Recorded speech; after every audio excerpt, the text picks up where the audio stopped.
सदाशिवसमारम्भां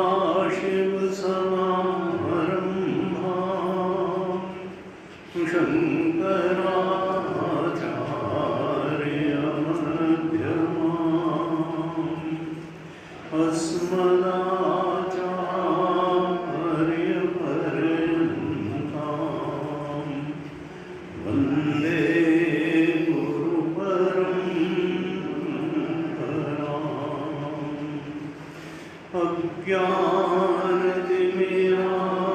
अज्ञानतिमिरान्धस्य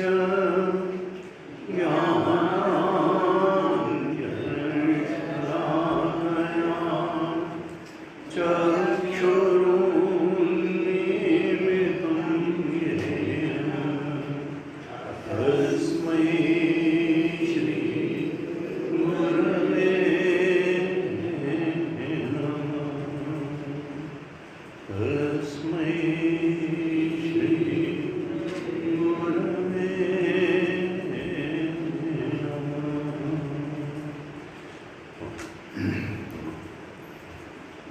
धन्याष्टकम ग्रंथ जो कुल 8 श्लोक वाला है, भगवान शंकराचार्य रचित, उस पर चर्चा चल रही है। कुल 8 श्लोक हैं, हमने 6 श्लोकों पर चर्चा कर ली है, अब 2 श्लोक और बचे हैं भगवान। तो पहले पाठ कर लेते हैं, उसके बाद चर्चा करें। पहले श्लोक से पाठ करेंगे। आप बताइए। तज्ज्ञानं प्रशमकरं यदिन्द्रियाणां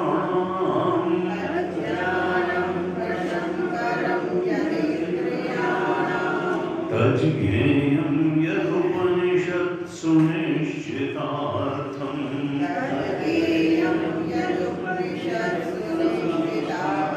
ते धन्या भुवि परमार्थनिश्चितेहा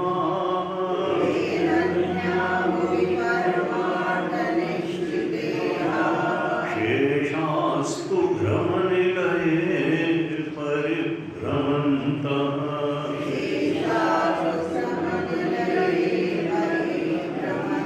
आदौ विजित्य विषयान् मदमोहराग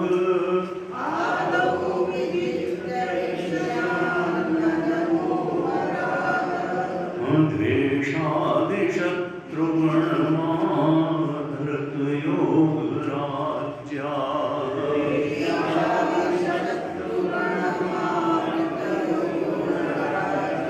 ज्ञात्वामतं समनुभूय परात्मविद्या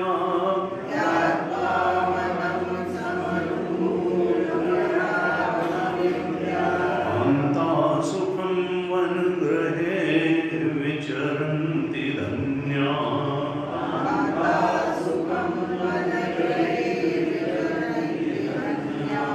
त्यक्त्वा गृहे रतिमधो गतिहेतुभूताम्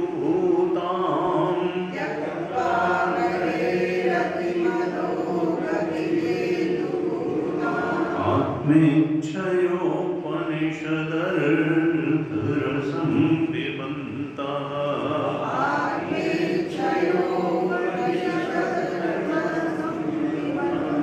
वीतस्पृहा विषयभोगपदे विरक्ताः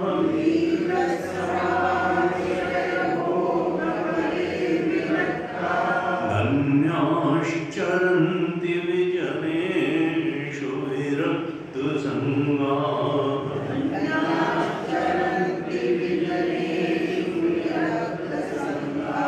त्यक्त्वा ममाहमिति बन्धकरे पदे द्वे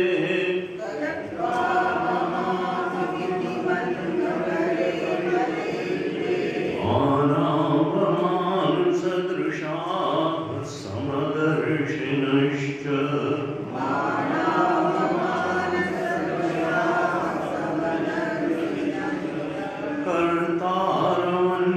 कर्तारमन्यमवगम्य तदर्पितानि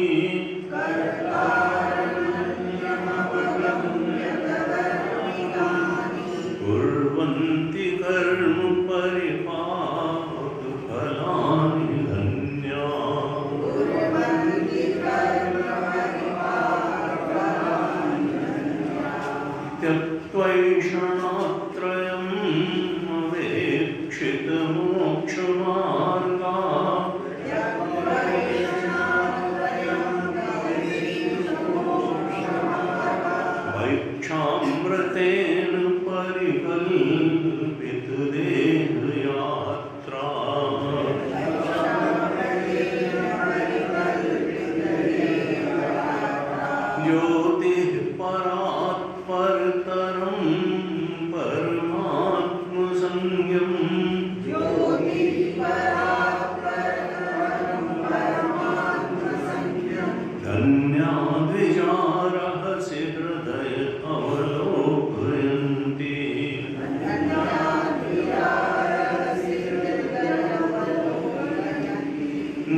स्त्री पुमान् च नपुंसकमेकबीजम्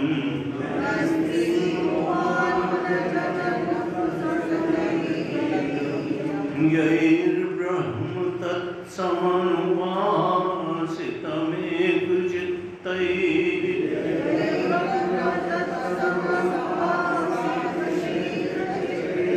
धन्याभिरेजुरितरे भवपाशुबद्धा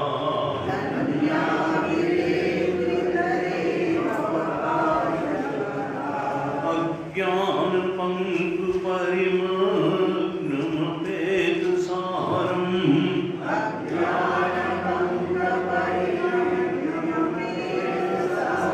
दुःखालयं मरणजन्मजरावसक्तम्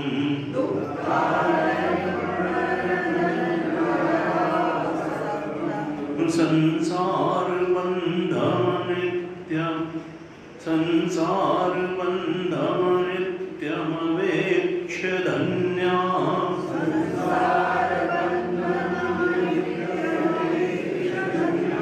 ज्ञानासिना तदवशीर्यविनिश्चयन्ति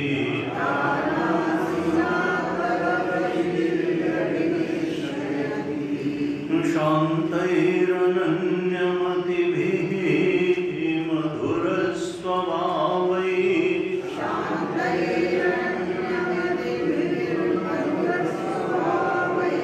एकत्वनिश्चितमनोभिरपेतमोहैः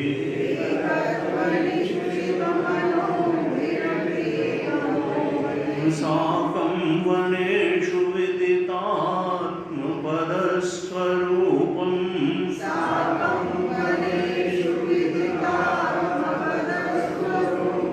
तद्वस्तु सम्यगनिशं विमृशन्ति धन्या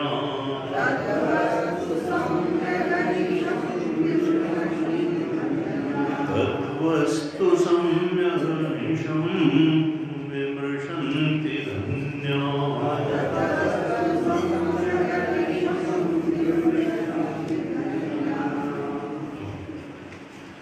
छह श्लोकों पर हमने विचार किया और उसी को आगे बढ़ाते हुए छठे श्लोक में भगवान शंकराचार्य ने कहा कि देखो ये जो तत्व है, आत्म तत्व है, ये न सत है न असत है, न सत असत का मिश्रण है, न ये विभू है, न अणु है, न स्त्री है, न पुरुष है, न नपुंसक है, ये तो सब कुछ का कारण है। सब कुछ का कारण है। जैसे आकाश में क्या होता है, सब कुछ होता है, सारी घटनाएं कहाँ घटती हैं? स्पेस में। जन्म हो रहा है, मृत्यु हो रही है, विवाह हो रहा है, मकान बन रहे हैं, मकान गिराए जा रहे हैं, युद्ध हो रहे हैं, क्रांति वार्ताएं हो, जो कुछ भी हो रहा है आकाश में हो रहा है, स्पेस में हो रहा है। इतनी सारी घटनाएं आकाश में घटने के बावजूद आकाश किसी में लिप्त नहीं होता है और किसी से प्रभावित नहीं होता है। आकाश गर्म नहीं होता, आकाश गीला नहीं होता है। वायु जरूर गर्म और गीली हो जाती है, ठंडी हवा चल रही है, गर्म हवा लू चल रही है, आकाश का कोई वो निर्लिप्त है। यद्यपि सब कुछ घट वहीं रहा है, लेकिन न तो वो किसी चीज से प्रभावित होता है और न किसी चीज से लिप्त होता है। यद्यपि घट सब कुछ, अब आत्मा उससे भी सूक्ष्म और व्यापक है। शास्त्र प्रमाण से तैत्तिरीय उपनिषद ने कहा तस्मात् एतस्मात् आत्मना आकाशा संभूता, आकाशात वायु, वायुरग्नि, अग्नि आपा, अद्भ्या पृथ्वी। तो इस प्रकार से आकाश से वायु उत्पन्न हुई, वायु से अग्नि, अग्नि से जल उत्पन्न हुआ और जल से, तो ये क्रमशः स्थूल की उत्पत्ति सूक्ष्म से हुई। और तो इसमें सूक्ष्मतम क्या है? आत्म तत्व, चेतन तत्व, चिद विलास है। वेदांत इवोल्यूशन की साइंस की थ्योरी के हिसाब से ये नहीं मानता है कि सूरज से एक टुकड़ा अलग हुआ और फिर वो ठंडा हुआ, वो गर्म था, और फिर बरसातें शुरू हुई और उसके बाद में जो है उसमें एमिनो एसिड बन गया, एमिनो एसिड के आसपास प्रोटीन कवरिंग आ गई, और फिर वायरस बन गया, फिर वायरस से बैक्टीरिया बन गया, फिर बैक्टीरिया से लोअर एनिमल्स बन गए, फिर हायर एनिमल्स बन गए, फिर उसमें मैमल्स बन गए, फिर उच्चतम होने को मानने वाला मनुष्य भी आ गया इस धरती पर ना। वेदांत क्या कहता है कि आत्मा से स्थूलता जो उत्पन्न हुई वो सूक्ष्मता से उत्पन्न हुई, और सबसे सूक्ष्म उसमें क्या था? आत्म तत्व जो चेतन था, वही सत था, वही चेतन था। सदैव सौम्य इदम, चांदोग्य सदैव सौम्य इदम अग्रे आसीत, एक में बातें हैं, एक सत ही था, वो चेतन में था, वो आत्म में था, ये तो सचेतन। सत एव इदम अग्रे सौम्य सदैव इदम अग्रे आसीत, एक सत ही था, सदात्मा एकम एव, और वो कैसा था? एक था। फिर कोई ये न कहते कि आधा आधा चौथाई चौथाई उसके टुकड़े हो सकते हैं, न अद्वितीय था, न उसको टुकड़े किए जा सकते थे, न उसको जो है मल्टीप्लाई कहीं से कुछ किया जा सकता था। एकम एव अद्वितीय, एक था और अद्वितीय था। तुमसे उन्होंने कहा कि ये जो जगत है, जो संसार है, जड़ का विलास नहीं है, चिद का विलास है। तुलसीदास यह चिद विलास जग, बूझत बूझत बूझत, ये चिद विलास है, और आत्मा ही यहाँ सूक्ष्मतम है, सबसे बड़ा सत्य है। बाकी सब क्या है? सत्तावान भी नहीं है और सूक्ष्म रूप भी नहीं है, अनात्म जितना है। आगे बात सुनने में बड़ी लगती है, लेकिन अगर आत्मा ही की सत्ता है, वही ट्रुथ है, वही कॉन्शियसनेस है, वही ब्लिस है, और वो ट्रुथ इटसेल्फ है, कॉन्शियसनेस इटसेल्फ है, वो हैप्पीनेस ब्लिस इटसेल्फ है, सच्चिदानंद वही है। तो फिर उससे उल्टा जो होगा, अनात्म जो होगा, यानी बीएमआई में V से लेके OET तक जो कुछ भी होगा, बीच में PFT भी, वो सब अनात्म है, और अनात्म होने के कारण वो असत्य भी है और दुख रूप भी है। तुलसीदास यह चिद विलास जग बूझत बूझत बूझे, किसको बूझेगा? कहा रघुपति भगति बारी छालित जल बिनु प्रयास ही सूझे। जब भगवान की भक्ति से नेत्र शुद्ध हो जाते हैं, पवित्र हो जाते हैं, दृष्टि स्पष्ट हो जाती है, इतनी विवेकवती हो जाती है कि सत असत में डिफरेंस कर सके, सुख दुख में डिफरेंस कर सके, चेतन और जड़ में अंतर कर सके, यानी भक्ति से निर्मल हुए ज्ञान नेत्रों द्वारा ही यह बात देखी जा सकती है कि जड़ विलास नहीं, असल में एक चेतन का विलास है। ये सब घटनाएं आकाश में ही, आकाश तो चेतन से उत्पन्न हुआ है, यानी चेतना आत्म चेतन में ही सब कुछ घट रहा है। जन्म हो, मरण हो, युवावस्था हो, विवाह हो, झगड़े हो, मित्रता हो, सबका अधिष्ठान और प्रकाशक क्या है? आत्मा। और आत्मा जो है आकाश के ही टुकड़े नहीं हो सकते हैं, तो आत्मा के टुकड़े कहाँ से हो जाएंगे? इसलिए ये भी हमारा मिस एप्रिहेंशन ऑफ ट्रूथ है। सत्य का अन्यथा ग्रहण करना है कि हमारी आत्मा अलग, इनकी आत्मा अलग, इनकी आत्मा। अरे आत्मा में तो ये सारा यूनिवर्स सुपर इम्पोज है, सुपर इम्पोजिशन है, अध्यास मात्र है। तो उनका तुम ही अहम, जिसको तुम मैं करके अंदर अनुभव कर रहे हो, वही तो चेतन है, वही चेतन बिना कुछ बढ़ाए और बिना कुछ घटाए, वही केवल तुम्हारे इस शरीर का, तुम्हारी थॉट्स का यानी वृत्तियों का ही अधिष्ठान नहीं है। हम उसके अंदर वो तो सब कुछ का अधिष्ठान, सर्वाधिष्ठान है, सारे यूनिवर्स का अधिष्ठान है और प्रकाशक भी यही है। Sheer substratum of this universe, और वो क्या है? वो हमारा स्वरूप है, वो हमारी आत्मा है, वही आत्मा जिसको हम मैं करके अनुभव। बस चूंकि हमें उसके सच्चे स्वरूप का ज्ञान नहीं है, कौन नहीं कह सकता कि मैं चाहिए, आत्मा का ज्ञान सबको है, लेकिन आत्मा के सच्चे स्वरूप का ज्ञान नहीं है। वो आत्मा एक अखंड सर्वव्यापक है और सब कुछ का अधिष्ठान है और सब कुछ का प्रकाशक है, और वो हमारे अंदर मैं करके अनुभव में आ रहा है। लेकिन इन तीन शरीरों से ही तादात्म्य कर लेने के कारण त्रिविध परिच्छेद शून्य चेतन तत्व को ही पहचान पाने के कारण त्रिविध अपरिच्छिन्न चेतन के रूप में उसको हम नहीं पहचान, उसको टाइम स्पेस और मैटर में कैद ही पहचान पाते हैं।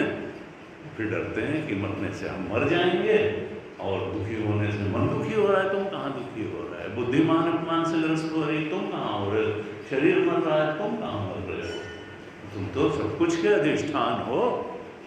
गुरु जी भी बताते थे, गुरु जी धन्यवाद, आपने हमारे लिए बहुत अच्छी बात कही, हम सारे जगत के अधिष्ठान हैं, लेकिन हम तो परिवार ही नहीं ठीक से संभाल पा रहे हैं, जगत के अधिष्ठान कहाँ करें? शरीर तो हमसे संभालता नहीं, परिवार संभालता नहीं। आपने बहुत अच्छी बातें कही हमारे लिए, उसके लिए हम कृतार्थ हैं, हम आपका बहुत धन्यवाद करते हैं। लेकिन हम ऐसा अनुभव नहीं कर पाते हैं कि इस सारे जगत के यूनिवर्स के अधिष्ठान हम ही हैं, प्रकाशक हैं। लेकिन बात अच्छी है।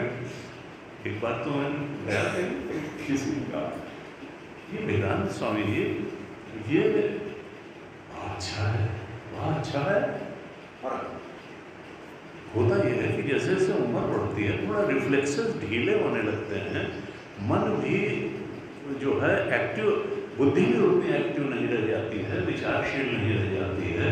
तो जब इस प्रकार से विचार किया जाता है कि मैं ही सबका अधिष्ठान हूँ, मैं ही सबका प्रकाशक हूँ, तो एक तो अच्छा लगता है और बुद्धि थोड़ी एक्टिव हो जाती है। तो मैं समझता हूँ ये वेदांत जो है ये बुद्धि को एक्टिव रखने के लिए बहुत अच्छा है, और विशेष रूप से बुजुर्ग लोगों के लिए बहुत अच्छा है। इस कल्पना में होना कि मैं ही सब कुछ, मैं ही अधिष्ठान। तो जब अभी हम श्रद्धावान लगते हैं क्या, अगर हम इसको कल्पना ही मानते रहेंगे सत्य तक नहीं पहुँचेंगे। लेकिन अपनी कारणों से हमको लगता है कि ये कल्पना है, और वही कैसी कैसी गप्प है हिंदुस्तान में वेदांत में। विवेकानंद जी का Vedanta is religion of future. Western religion जो है वो वेदांत की ABCD तक नहीं पहुंच पाए, मॉरलिटी बेस्ड रिलीजन है। गुरु जी कहते हैं तो 3 बात, वहाँ जाइए क्रिश्चियनिटी में तो वो कहेंगे विद्यालय, औषधालय और अनाथालय, यहीं से कहानी शुरू और यहीं कहानी खत्म। चैरिटी बेस्ड रिलीजन है, मॉरलिटी बेस्ड रिलीजन है, वही अपना चलो थोड़ा दान करो और ज़्यादा हो तो फिर स्कूल, औषधालय और अनाथालय। इसमें बड़ा अच्छा काम किया हिंदुस्तान में, आगे उन्होंने यहाँ जो है मुगलों के टाइम में नहीं हुआ था इस तरीके का, अच्छे इंस्टीट्यूट बनाए, तो हर चीज़ की खैर अपना है।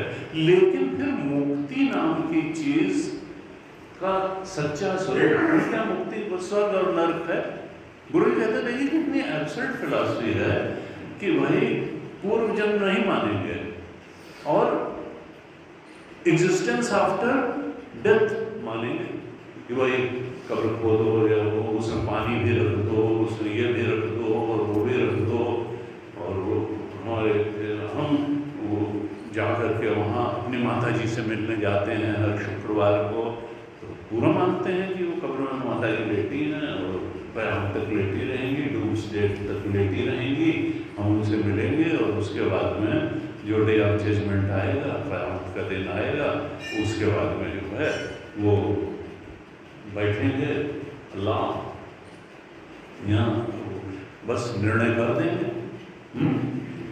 कि पाप और पुण्य के हिसाब से कि आधे जो है हेल में जाओ, आधे जो है इधर जाओ, आधे उधर जाओ, आधे उधर जाओ, बाकी मेरे पीछे आओ। तो शोले के ऐसा नहीं होता है कि आधे नरक जाओ, आधे स्वर्ग में जाओ, और बाकी मेरे पीछे हो। मेरे पीछे देखो कोई है ही नहीं, सब नरक हो। तो मुक्ति की बात तो वहाँ जो है नहीं, बस हेवन और हेल्थ तक ही सीमित है। और हमारे यहाँ स्वर्ग में कुछ माना ही नहीं गया। स्वर्ग तो 5 स्टार होटल जैसा है, पुण्य तुमने कमाया उतने दिन रहोगे और क्षीणे पुण्य मरते लोगों में शांति, फिर यहीं आओगे। अच्छा, दूसरे पनिशमेंट हमेशा रिफॉर्मेटिव होना चाहिए, सुधारात्मक होना चाहिए। ये थोड़ा कि वंस हेल तो ऑलवेज हेल और वंस हेवन तो ऑलवेज हेवन, ये भी कोई फिलॉसफी। तो वेदांत का जो सिद्धांत है और जो तर्क है वो अकाट्य है। और ऋषि मुनियों ने अंतिम सत्य के बोध को दृष्टा, ऋषि जो है सत्य दृष्टा थे, मंत्र दृष्टा थे, उन्होंने जो बताया ये बहुत ही वैज्ञानिक ढंग से कि भाई उन्होंने भगवान नहीं जीव। अरे भाई, जब तुम कर्म सिद्धांत मान रहे हो कि भाई यहाँ कोई जो है दिखाई देता है कि पैदा हुआ, तो कोई को जो है born with silver and golden spoon in mouth, और कोई नाले किनारे पैदा हुआ, किसी को बहुत ही विपरीत परिस्थिति जन्म से ही मिल रही है, किसी को बहुत हाथों हाथ। तो अगर तुम इस जीवन में देखते हो, किसी को बहुत आगे बढ़ा हुआ देखते हो, संपन्न देखते हो, सद्गुणी देखते हो, तो ये होता है कि भाई ऐसा नहीं है कि इन्होंने किसी तरह भी आगे बढ़ने के लिए बिना मेहनत के कोई नहीं बढ़ सकता है। अगर धीरू भाई अंबानी 500 रुपया लेकर के अपने गाँव से निकले और यहाँ से यहाँ तक पहुँच गए, तो उन्होंने मेहनत जरूर की। वे होता भाई मेहनत करें। अमिताभ बच्चन जो है वो छोटी सी नौकरी छोड़ करके आए किसी तरह से, तो उनमें टैलेंट भी थी, उनमें मेहनत करने की ताकत भी थी, तब व्यक्ति। तो कर्म सिद्धांत तो हम मानते ही हैं कि जो मेहनत करता है मेथोडिकली, विवेकपूर्ण ढंग से, तो वो आगे बढ़ता है। कर्म से ही व्यक्ति बहुत कुछ पा लेता है, जिसकी भी चाहत उसमें होती है। अब अगर जन्म से ही कोई बहुत खराब परिस्थिति है, किसी की बहुत अच्छी परिस्थिति है, तो इसका मतलब क्या है? कोई तो उसके पीछे प्रकृति का नियम होगा, तो हमको मानना ही पड़ेगा कि पूर्व जन्म में उसने जैसे कर्म किए थे, उसी का भोग प्राप्त करने के लिए जन्म से ही परिस्थितियाँ मिलती हैं। वैसे ही माता पिता मिलते हैं, वैसी परिस्थितियाँ मिलती हैं, वैसे ही। और इस जन्म के कर्म उसमें जोड़ करके व्यक्ति जो है वो अपना भविष्य बना भी सकता है, बिगाड़ भी सकता है। तो कर्म सिद्धांत मानने पर पुनर्जन्म तो नहीं मानते, लेकिन लाइफ आफ्टर डेथ तो मानते हैं। लाइफ तो है, और लेकिन पूर्व जन्म न मानना, ये भी कोई बहुत विचार की ईमानदारी नहीं है। तो है ये बहुत, हम मान पाए न मान पाए, हमारी गुरु कहते थे कि बुद्धि की पाचन शक्ति कमजोर हो, कि लेकिन सत्य यही है कि तुम चेतन हो, और ये चेतन जो है सब कुछ का अधिष्ठान है और सब कुछ का प्रकाशक है। वह ये बात अभी समझ में आ जाए, 10 साल बाद समझ में आ जाए, पढ़ाते समय कहते थे, मैं जानता हूँ कि कक्षा में 2-3 लोगों से ज़्यादा ये बात नहीं समझ में आ रही हो, लेकिन इसको सुन के रख लेना। ज्ञान जिस समय वो स्थिति चित्त की आएगी, वो ज्ञान बेकार नहीं जाएगा, वो प्रकट हो जाएगा और बात पूरी तरह से समझ में आ जाएगी। तो सत्य तो यही है, इसीलिए श्रद्धा करके शास्त्र के सत्य को स्वीकार करो। तुम्हारी बुद्धि इतनी अल्पज्ञ है कि वो सब डेटा को कंसिडर नहीं कर सकती, उतना डेटा उसके पास नहीं है। तो इसलिए केवल अपनी बुद्धि को और बुद्धि के निष्कर्षों को ही अंतिम सत्य मान करके अगर हम शास्त्र पर टिप्पणी करने लगेंगे, तो फिर ये हमारी एरोगेंस के अलावा कुछ नहीं होगा। सत्य तो वही है जो गीता बता रही है, जो शंकराचार्य भगवान जैसे आप्त वचन बोलने वाले आत्मज्ञानी पुरुष बता रहे हैं। सत्य तो वही है। तो यहाँ पर 6ठे श्लोक में छठा श्लोक को हमने देख लिया। अब 7वें श्लोक में क्या कहते हैं? अज्ञान पंक परिमग्न अपेत सारण। ये जो दुखालयम मरण जन्म जरा अवसक्तम संसार बंधनम अनित्यम अवेक्ष्य धन्यना ज्ञान असिना तद अवशीर विनिश्यन्ति। ये संसार जो है अवेक्ष्य कैसा देखते हैं? जो धन्यान है, यानी जो सत्य के बोध में स्थित हो, सत्य आत्मा है। और आत्मा और ब्रह्म में कोई अंतर नहीं, आत्मा और परमात्मा में कोई अंतर नहीं। तो जो अपने परमात्मा स्वरूप ब्रह्म स्वरूप को जान गए, चेतन स्वरूप को आत्म स्वरूप को जान गए, जो धन्याम है, उनकी दृष्टि क्या होती है? अवेक्ष्य। वो कैसे देखते हैं? जो ब्लेस्ड हैं, धन्य हैं, वो कैसे देखते हैं इस संसार को? ये संसार बंधन है। तीसरी पंक्ति, संसार बंधनम। और कैसे देखते हैं? अनित्यम। श्लोक की तीसरी पंक्ति में कहा धन्याम अवेक्ष्य संसार बंधनम अनित्यम। इस संसार को अनित्य देखते हैं और क्षणभंगुर देखते हैं। कि ये देखते हैं कि ये क्षणभंगुर है संसार और बंधन रूप है। और कैसे देखते हैं? अज्ञान पंक परिमग्नम। पहली लाइन में ये संसार कैसा है? पंक माने कीचड़, परिमग्न माने लिपटा है, निथड़ रहा है। अज्ञान के कीचड़ में लिपटा हुआ है संसार। अज्ञान के कीचड़ में लिपटा हुआ है। क्षणभंगुर है, बंधन रूप है, अज्ञान के कीचड़ में लिपटा हुआ है। और कैसा है? अपेत सारम। ये जो है सारहीन है, यानी प्रतीति मात्र है, आभास मात्र है। किसी ने कहा कि ये लेजर शो चल रहा है। क्या चल रहा है संसार में? Laser show. लेजर शो में क्या होता है कि दिखाई देता है सब। अब ये हुआ था राम मंदिर तो उसमें कि भाई वो है, और ये सब रावण भी हो रहा है, राम का वनवास भी हो रहा है, और विवाह भी हो रहा है, भाई सभी कुछ हो रहा है और होते हुए भी कुछ नहीं हो रहा। होते हुए है जैसे ही काल का पंजा 50 साल 100 साल का निकलेगा, भाई वो लेजर शो जो है 10 मिनट आधा घंटा का होता है, और ये लेजर शो जो हो रहा है 80-100 साल का हो रहा है। बस इतना ही है लेजर शो। सच्चा लगता है, सच्चा है नहीं, प्रतीति मात्र ही है, आभास मात्र ही है, सारहीन है। नानक देव जी ने कहा जो सपना और उपेक्षना ऐसे जग को जान, इसमें साचो कुछ नहीं नानक बिन भगवान। जो सपना और उपेक्ष, जैसे स्वप्न है और स्वप्न का दृष्टा है, ऐसे ही सपना देख बहुत तरह से तुलसीदास जी ने कहा।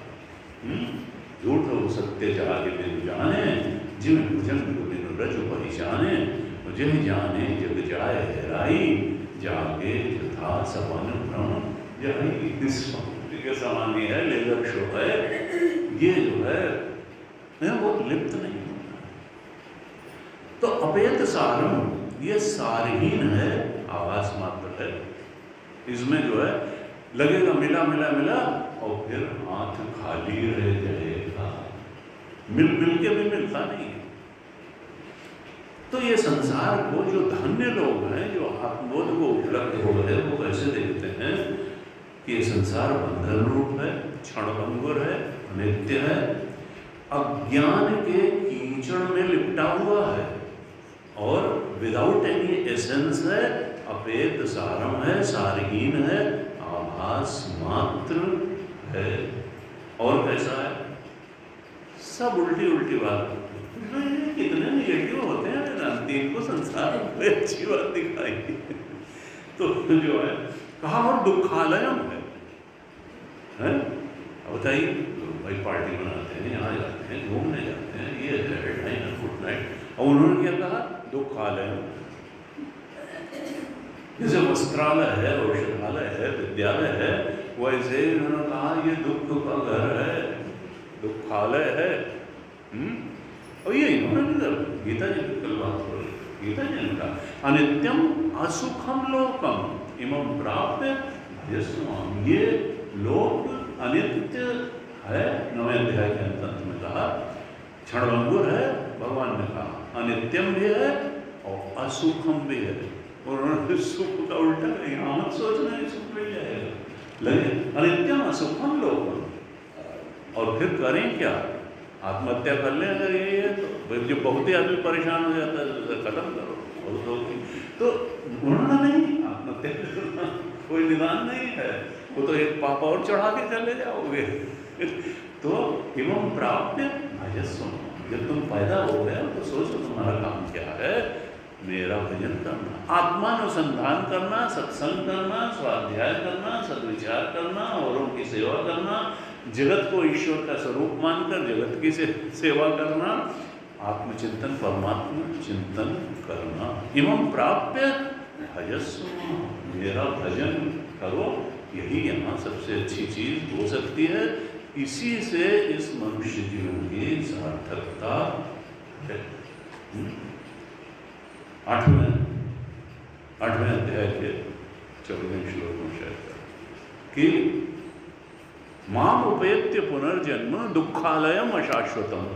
ये जन्म लेना ही या पुनर्जन्म में जाना जो है, वहां शब्द ही है भगवान ने जो है कहा दुखालय और अशाश्वतम, यानी अनित्य, अशाश्वत है।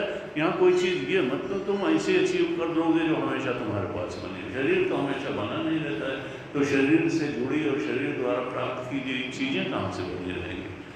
तो ये अशाश्वतम है और दुखालय है, दुख का घर है। और अगर तुमने आत्मा के सच्चे स्वरूप का बोध प्राप्त कर लिया, माम का मतलब आत्म तत्व ही है। गुरुदेव कहते थे माम का मतलब वो मुरली वाला और कलगी वाला और पीताम्बरधारी कोई आइडल नहीं है कि हम कृष्ण का रूप बन जाएंगे ना। कृष्ण का जो सत्य है आत्म तत्व, वही हमारा सत्य भी है आत्म तत्व। जिस समय हम उस रूप में आते हैं, हमें और उनमें कोई अंतर नहीं रह जाता। हनुमान जी से एक बार पूछा राम जी ने कि भाई तुम्हारा हमारा संबंध क्या है? तो उन्होंने कहा देह दृष्टिया तो दास हूँ। जब देह की दृष्टि रखता हूँ तो तुम्हारा दास हूँ, तुम स्वामी हो, मैं सेवक हूँ। और जीव दृष्टिया त्वदंश का, जब जीव भाव में रहता हूँ तो तुम्हारा अंश हूँ। ईश्वर अंश जीव विनाशी चेतन नमल सारस ममे मांशो जीव लोके जीव सनातना। तब मैं तुम्हारा अंश हूँ, तुम अंशी हो, मैं तुम्हारा अंश हूँ जब मैं अपने को जीव। और वस्तु तस्तु त्वमेव अहम्, जब आत्म वस्तु पर मेरा ध्यान रखता है कि मैं तो आत्म स्वरूप ही हूँ, तो फिर जो तुम हो वही मैं हूँ, कोई अंतर नहीं है। इतने निश्चला मति, ये मेरी निश्चय मति कि जब होता है जो तुम्हारा स्वरूप, तो कृष्ण स्वरूप और हमारे स्वरूप में आत्म दृष्टि से कोई अंतर नहीं है। वस्तुतस्तु त्वमेव माम उपेत्य तो कौनते है।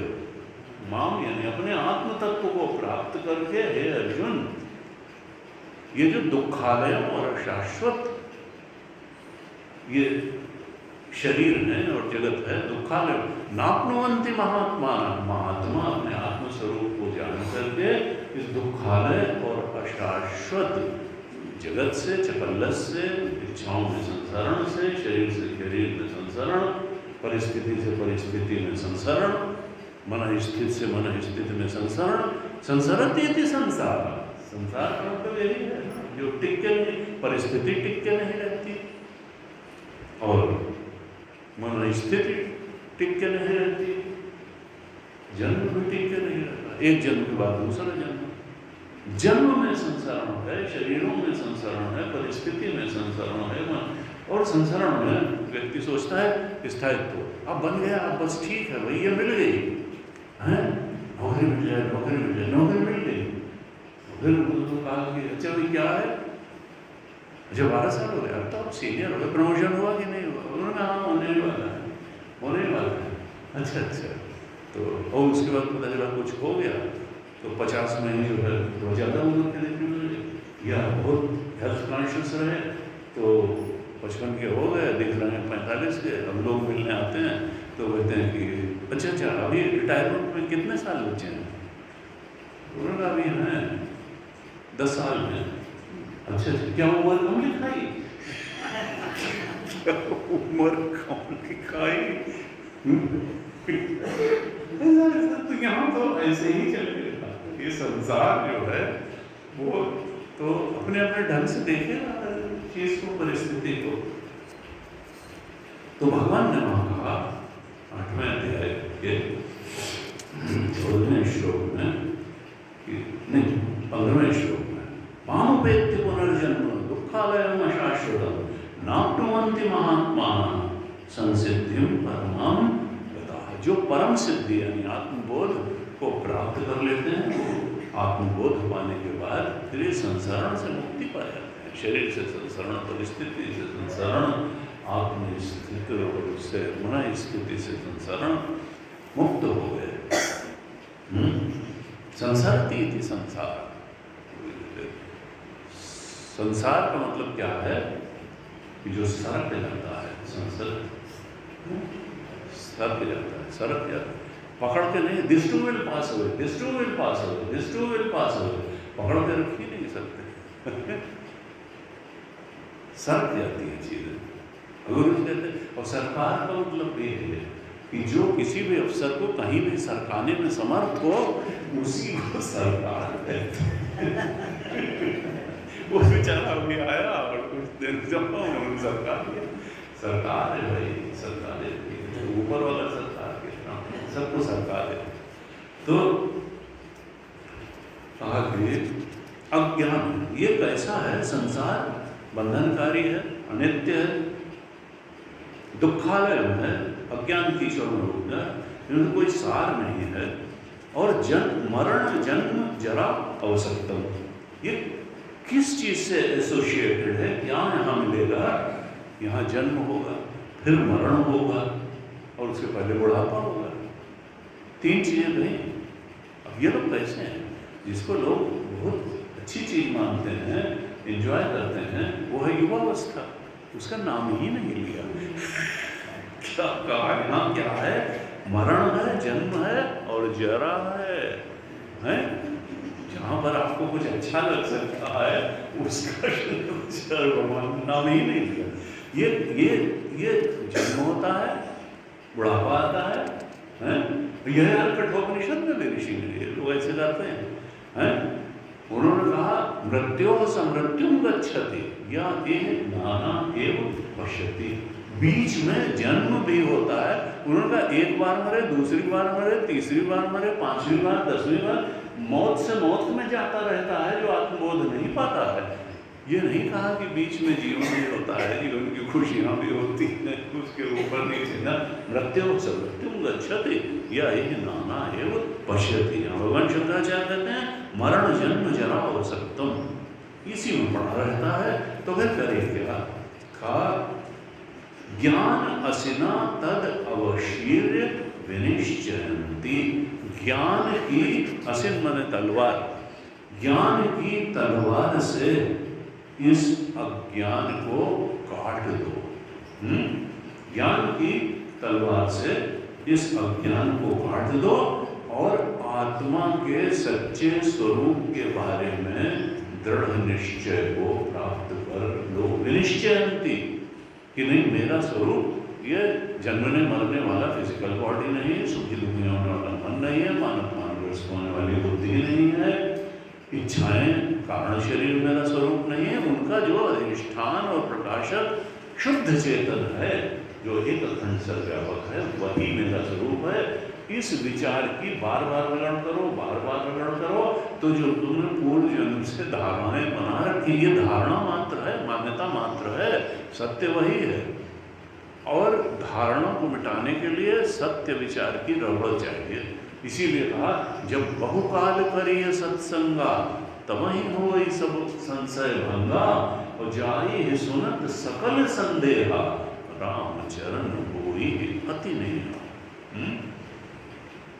बहुत बड़ा। ये नहीं, डॉक्टर बनने में कितने साल लगाए? 5 साल से पढ़ना शुरू किया, 25 साल में जाकर कहीं पढ़ पाए, और उसमें भी स्पेशलाइजेशन, सुपर स्पेशलाइजेशन किया तो और ज़्यादा, फिर हाथ मजने में और ज़्यादा। ये यार इंजीनियरिंग में है। तो और यहाँ पर क्या है वेदांत में कि हम सोचते हैं बस थोड़ा सा सत्संग करें।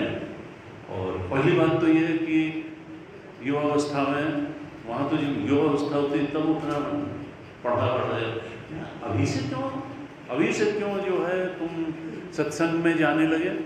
क्या दिक्कत हो गई बताओ, हम लोग सहायता के लिए हैं ना। अभी से सत्संग, हमारे सत्संग करने की, अभी तो तुम कर्म करो, पैसे कमाओ, अपना गृहस्थी चलाओ। तो बुढ़ापे वृद्ध विहंग सभा के टाइम से ये परंपरा चल रही है। नहीं कहा कि युवा पक्षी आए और तो ये बड़ी गलत धारणा है कि उनको तो जब शरीर में, और फिर ये रहता है कि थोड़ा सा सत्संग कर लो और बस हमको ज्ञान हो जाए। भाई ऐसे कैसे होगा? जब एक लौकिक विद्या प्राप्त करने के लिए आपको 25 साल लगते हैं, तो जो, और उससे आपको क्या मिलता है? पैसे मिलते हैं, समाज में थोड़ी प्रतिष्ठा मिलती है। तो जो मुक्ति दे रही है ऐसी ब्रह्म विद्या को प्राप्त करने के लिए, तो आपको बहुत मेहनत करनी पड़ेगी। ये सब वो नहीं है कि गुरुजी ऐसा करिए, हो सके तो हमारे यहाँ छू दीजिए और हमको ज्ञान हो जाए। ये छूने होने से ज्ञान नहीं होता। आपके गुरुजी भगवान कृष्ण से बड़े नहीं हैं, वो पीछे ही वहाँ रास पकड़ वो छू देते अर्जुन को और ज्ञान हो जाता है। 18 अध्याय गीता अर्जुन जैसे जो है अधिकारी को बोलने के लिए लगा, तब उसने कहा नष्टो मोह स्मृति लब्ध्वा। तो छूने होने से नहीं, ये सब वेदांत कहते हैं ना, श्रवण मनन निधिध्यासन से अंतःकरण शुद्ध करना पड़ेगा कर्मयोग करके, श्रवण मनन निधिध्यासन करना पड़ेगा, विचार की रगड़ देनी पड़ेगी, सजातीय वृत्ति प्रवाह करना पड़ेगा। बार बार जितने बार ये इल्यूजन खड़ा हो कि मैं फिजिकल बॉडी हूँ, मैं सटल बॉडी हूँ, मैं कल, उतने बार रगड़ नहीं, हम ये नहीं है। हम तो शुद्ध चेतन हैं जो सत्स्वरूप भी है, ज्ञान स्वरूप भी है और आनंद स्वरूप भी है। तो अविचारक को बंधा विचारेण, अविचार के कारण ही बंधन है, अविचार से ही वो दूर होगा, विचार की रगड़। तो इस तरह से कहा कि ज्ञान की तलवार से अज्ञान का नाश कर देंगे तो फिर हम उस तत्व के, सत्य के बोध को प्राप्त कर लेंगे। 8वें श्लोक में क्या कहते हैं? अंतिम श्लोक है, शांतये अनन्यमतिभिः मधुर स्वभावैः। जो शांत है, शांत कौन होगा? जो बुद्धि को ही सबसे बड़ी चीज मान करके जीवन में नहीं चलेगा, बल्कि आत्मा को और आत्मबोध को सबसे बड़ी चीज मान के चलेगा। भगवान शंकराचार्य ने ब्रह्मसूत्र में मांडुक्य उपनिषद के प्रस्तावना भाष्य में लिखा, अज्ञान की पहली संतान बुद्धि है।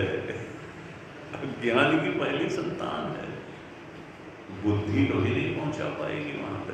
हाँ, शुद्ध बुद्धि में, गुरु के मार्गदर्शन में, सदशास्त्र के मार्गदर्शन में उसकी फील करने की ताकत आ सकती है। लेकिन बुद्धि जैसी है, बुद्धि संस्कार के बैकग्राउंड में ही काम करती है।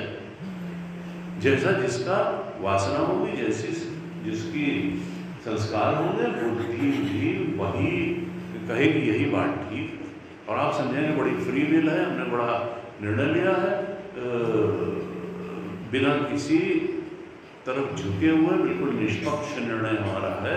और वास्तविकता ये है कि जो आपने मान्यता बना के रखी है, जो आपकी वासना है, जो आपकी इच्छा है, उसके बैकग्राउंड में आपने अपनी वासना की बुद्धि के तर्क से सिद्धि भर की है। जब तक वो बैकग्राउंड क्लियर नहीं होगा, आप अपनी धारणा को वो भी गलत धारणा, मिस एप्रीहेंशन ऑफ ट्रुथ। पहले होता है नॉन एप्रीहेंशन ऑफ ट्रुथ। सत्य का ग्रहण, सत्य आत्मा है, आत्मा में चूंकि अग्रहण है, और तब आत्मा अन्य रूप में, रस्सी को रस्सी के रूप में नहीं जाना, तो फिर भ्रम में अनेकता होती है, इसीलिए झगड़े होते हैं। तो भ्रम में हमेशा अनेकता होगी। अपनी अपनी वासनाओं के बैकग्राउंड में कोई पुजारी टाइप का व्यक्ति है, वो कहेगा माला पड़ी है, कोई झगड़ालू व्यक्ति है, वो कहेगा डंडा पड़ा है? कोई किसान आ गया, उसने कहा जलधारा है? कोई हॉर्टिकल्चर वाला आया, उसने कहा कि भूछिद्र है, और कोई और भयग्रस्त मानसिकता वाला है, उसने कहा नहीं सांप है। तो भ्रम में हमेशा अनेकता होती है, भ्रम में अनेकता होती है। वासनाएं दिखाती हैं जो हम देखते हैं, वासनाओं के बैकग्राउंड में हम संसार को देखते हैं, और यहाँ जो है, लेकिन वो भ्रम से दिखने वाले, भ्रम में चलने वाले लोग जब भी सत्य देखेंगे, तो जिसने सर्प देखा है, माला देखा है, डंडा देखा है, भूछिद्र देखा है, जलधारा देखा है, वो सब यही जानेंगे कि वो गलत था, हमारा देखना रस्सी थी वहाँ, रस्सी ही सत्य था। इसी तरह दुनिया के बारे में नजरिए बहुत सारे, जो नहीं ये ठीक है, ये और कुछ ठीक नहीं है। ठीक यही है कि दुनिया असत है और दुख रूप है।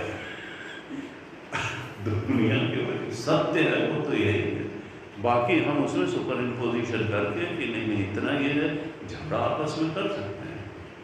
हमेशा जब धारणाएं टकराती हैं तो झगड़े होते हैं, वो चाहे इंडिविजुअल्स के बीच में हो, परिवार में हो, या स्टेट के बीच में हो, या राष्ट्रों के बीच में हो। तुमने हमारी जमीन क्यों ले ली, उसने क्यों ले ली, ये क्या हो गया, तुमने अपमान किया था, हमारे देवताओं का अपमान किया था, हमारे पुरखों का अपमान किया था, लो भाई होने लगी गाजा में बमबारी, और यूक्रेन और उसका चला जा रहा है। तो ये, और जिससे उन्नति होनी है उधर कोई ध्यान नहीं। कहा शांता, जिनकी बुद्धि आत्मा में लीन हो गई है और आत्मा के ही बैकग्राउंड में काम कर रही है, वही शांत हो सकते हैं, वही शांत हैं। बुद्धि बिल्कुल गल गई स्वरूप में, वो शांत आत्मा में ही रमण करते हैं और जानते हैं कि आत्मा के अलावा किसी की सत्ता नहीं है। अगर हमको लगती है तो वो असत है और दुख रूप है, वो प्रतीति मात्र है, आवास मात्र है, लेदर शो है। तो शांत ही अनन्यमति, अनन्यमति, उनकी ऐसी अनन्य बुद्धि हो गई है कि आत्मा ही सत्य है। सो अनन्य जाके अस मति नट है हनुमंत, मन सेवक सचराचर रूप स्वामी। ये जगत भगवान का ही स्वरूप है।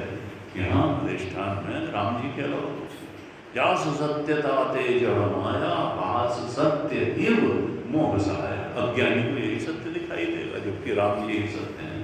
जास सत्यता तेज माया भास सत्य इव मोह सहाय। जो मोहग्रस्त है, अज्ञानग्रस्त है, उसको यह सत्य जैसा सत्य इव सत्य जैसा दिखाई देता है। किसको? मोह से, जो मोहग्रस्त है, अज्ञानग्रस्त है, जिसको आत्मा का ज्ञान। लेकिन जिसको जो धन्य है वो शांत है, अनन्यमति है उसकी, दूसरे को वो दूसरा नहीं समझता है। ततो न विजुगुप्सते, घृणा क्या करे, मधुर स्वभाव है, वो मधुर स्वभाव वाला है, सबसे अच्छा व्यवहार करता है, करुणावान। बुद्ध की करुणा, बुद्ध की करुणा रियलाइजेशन के बाद, बोध के बाद क्यों हुई कि देखो लोग व्यर्थ में दुखी है, आत्मा आनंद स्वरूप है और ये दुखी। ईश्वर दुख देता नहीं, प्रकृति दुख देती नहीं। दुख आया कहाँ से? दुख आया तुम्हारी गलत पहचान से, तुम्हारी गलत समझ से दुख आया, अपनी वजह से, सही बात न समझने की वजह से व्यक्ति दुखी है। कहा एकत्व तो निश्चित मनोभी, जिसके मन में आत्मा के एकत्व का निश्चय हो गया है, अभेद मोह है, और जिसके मोह के पाश से जो छूट गया है, न मैं देव हूं, न करता हूं, न भोगता हूं, मोह जो छूट गया है। कहा साकम वनेषु विदित आत्म पद स्वरूपम।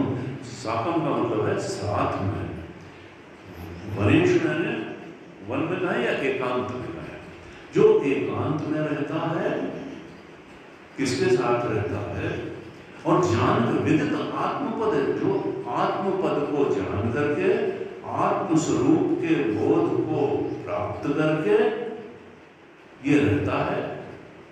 विविक्त देश से वित्तम अरतिजन संसति, एकांत में रहता है और तद वस्तु सम्यक अनिशम विमर्शन्ति, और उस आत्म वस्तु को, आत्म तत्व को सम्यक रूप से, जो उसका स्वरूप है वही जानते पहचानते विचार करते हुए सम्यक अनिशम विमर्शन्ति, उसी के बारे में सोचता है, विचार विमर्श करता है। जो समान विचार वाले लोग हैं, संत हैं, संतों के बीच में रहते हुए सेजेस के साथ डिस्कस करता है उसी रियलिटी को, उसी आत्म सत्य को, एकांत में रहते हुए। और एकांत का मतलब यह नहीं कि किसी से इंटरेक्ट नहीं करता। गीता में भी भगवान ने कहा कि 10वें अध्याय के 10-11 वाला श्लोक में कहा, मच्चित्ता मद्गत प्राणा बोधयन्तः परस्परं कथयन्तः शुमां नित्यं तुष्यन्ति च रमन्ति च। मच्चित्ता, अपने मन को मुझ में लगा दे, बुद्धि को, इंद्रियों को भी मुझे, प्राण का मतलब यहाँ इंद्रिय, मच्चित्ता मद्गत प्राणा बोधयन्तः परस्परं कथयन्तः शुमां, मेरे बारे में चर्चा करो, चिंतन करो, तुष्यन्ति च, और केवल ये नहीं, रमण में प्राप्त करो, तुष्यन्ति च, इसी में तृप्ति प्राप्त करो, इसी में रमण प्राप्त करो। तो वो रमण और तृप्ति का बोध तुमको सहज रूप में बढ़ाएगा सत्य की तरफ। तुष्यन्ति च रमन्ति च, काम टालने के लिए और ड्यूटी निभाने के लिए मेरी भक्ति मत करो, रमण प्राप्त करो इसमें। तुष्यन्ति च रमन्ति च, और तेषाम सतत युक्ता नाम, जो इस तरह से नित्य मुझ में जुड़े रहते हैं, भजताम प्रीतिपूर्वक, जो औपचारिकता के लिए नहीं मेरी भक्ति, प्रीतिपूर्वक मेरी भक्ति, ददामि बुद्धि योगम तम, उनकी बुद्धि में निर्मल कर देता हूँ, पवित्र कर देता हूँ, सात्विक बना देता हूँ। ये न मामोपयांत थे, जिससे मुझे या आत्मा को, मुझ कृष्ण परमात्मा को या अपने आत्मा को प्राप्त कर लेते हैं। लेकिन कैसे? भगवान भी ज्ञान दे करके ही अज्ञान को मिटाएंगे। कहा तेषाम एवानुकंपार्थम हम ज्ञान जमतम, ये जो ज्ञान के कारण तम ने तुम्हें घेरा हुआ है, सत्य दिखाई नहीं दे रहा है, जिसकी वजह से उसको मैं नष्ट कर देता हूँ। तेज अनुकंपा करके अपने भक्तों पर मैं अनुकंपा करता हूँ। तेषाम एव अनुकंपार्थम, तेषाम एव अनुकंपार्थम अहम अज्ञानम नाशयामि आत्मभावस्थो ज्ञान दीपेन भास्कर। तो मैं ज्ञान दीपक लेकर के स्वयं खड़ा हो जाता हूँ और उनके अज्ञान का नाश कर देता हूँ। कि भाई या तो वो किसी सदगुरु को, ज्ञानी संत को तुम्हारे जीवन में भेज देंगे जो उनसे अनन्य भक्ति से जुड़ा हुआ है, भक्ति से, और या वो स्वयं ही तुम्हारे अज्ञान के अंधकार को नष्ट कर देंगे। हाँ, इस प्रकार से शांत है, अनन्य मत में है, मधुर स्वभाव वाले हैं, उनको आत्मा एकत्व निश्चित मनोभेद, उनके मन में आत्मा के एकत्व का निश्चय हो गया, मोह से छूट गए, अभेद मोह है, उसाकम मनेषु विदित आत्मपद स्वरूपम, आत्मपद के का सच्चा स्वरूप उनको ज्ञात हो गया, और उसी आत्म वस्तु में का सम्यक रूप से विचार विमर्श करते हुए वो अन्य लोगों के साथ रहते हैं, और नहीं तो एकांत में रहते हैं, और वो जो है धन्य है। और उनका क्या होता है? योगरतो वा भोगरतो वा संगरतो वा संगविहीनम यस्य ब्रह्मणि रमते चित्ता नंदति नंदति नंदति। उनके जीवन में परम और चरम तृप्ति, रमण, सुख ही बना रहता है। योग रतो, योग में भोग में कोई फर्क नहीं तो इस प्रकार से ये ग्रंथ जो है पूरा होता है। पढ़ती थी उनका नाम था, तो वो रोशन करवाते थे, गुरु जी वो करते थे। और इस श्लोक के साथ ये अध्याय खत्म होता था। गुरु जी कहते थे, देखा कल निर्मल ने कहा ये खत्म, अरे खत्म से ऐसा लगता है मौत हो गई।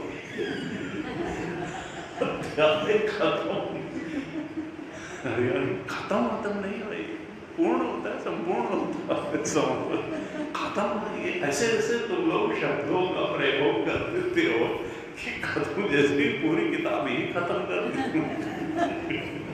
खत्म नहीं,